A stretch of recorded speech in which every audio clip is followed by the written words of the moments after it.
जिसमें समस्याओं का अंत होने की बजाय समस्याएं और बढ़ रही हैं।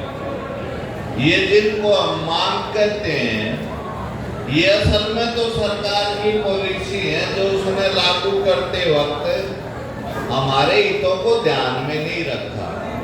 वो यदि रखते तो हमारे लिए कोई मांग की बात ही नहीं थी।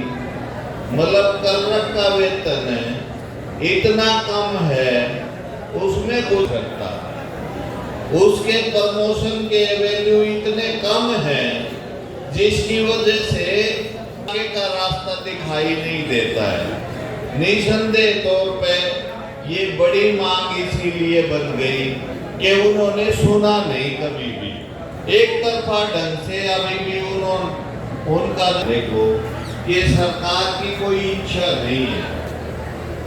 ऐसे समय में हमारे सामने जो मुख्य प्रश्न है वो ये बनता है कि इस एकता को कैसे मजबूत करें। ये जो समय है ना मिलके पाने का है, क्योंकि मुसीबतें तो और बढ़ने वाली हैं हमारी। ये जो साथी सेठी ने कुछ चीजें आपके आगे रखी हैं, ये आपको साधारण लग सकती हैं। जो ह्यूमन रिसोर्स डिपार्टमेंट बनाया है और कॉमन कैडर बनाया है, बहुत साथियों को ऐसे झांसा दे रखा है कि इससे आपके प्रमोशन के जो अवसर हैं वो बढ़ जाएंगे। हम आपको स्पष्ट कर रहे हैं, अभी आप इसको नोट कर लेना, भविष्य में आप इसके भुगत भोगी बनने वाले हैं। ये जो कॉमन कैडर है ना, ये जो मर्जर की प्रक्रिया सरकार ने चला रखी है, इसको और आसान बनाने के लिए है।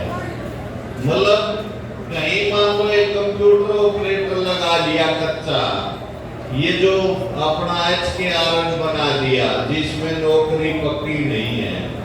इच्छा ये रहेगी कि वही सारा काम करे, बेशक वो कोर्ट में कुछ भी पेश करते रहे, लेकिन इच्छा ये है कि सारा कुछ फिर आपके जरिए से ही करवा लिया जाए।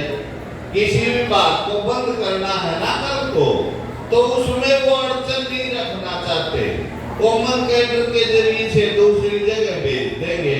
मान लो किसी एक दफ्तर में एक समय 5 क्लर्क साथियों की आवश्यकता है, दूसरे समय में ऐसी परिस्थिति आ गई कि काम शिफ्ट हो गया, वहां पे 2 लाइनें हैं, तो 3 कॉमन कैडर के जरिए से दूसरे डिपार्टमेंट में भेज देंगे, उनका कुछ नहीं लगना। क्लास 4 के लिए भी यही प्रबंध किया है, आपके लिए भी यही किया जाएगा। निसंदेह तौर पे इस पे गौर करने की जरूरत है, काफी बड़ा खतरा है। बहुत सारे इश्यू हैं जिन पे हमारे को डिस्कशन करनी है। उनमें से प्राथमिक तौर पे ये जो इस तरह के हैं जिनकी वजह से नीतिगत तौर पे हमारा वर्कलोड भी, हमारी संख्या भी, हमारा रोजगार भी प्रभावित होने वाला है आने वाले समय में। और दूसरी बात, कच्चा लगाना चाहते हैं, पक्की भर्ती करने की योजना ही नहीं है।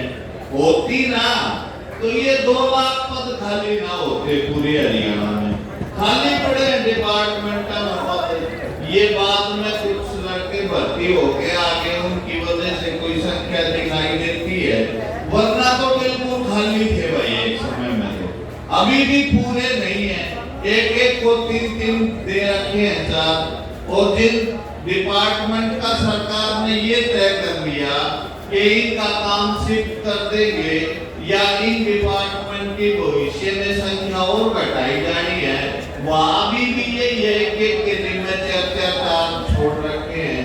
ये परिस्थिति सरकार ने निर्मित कर दी।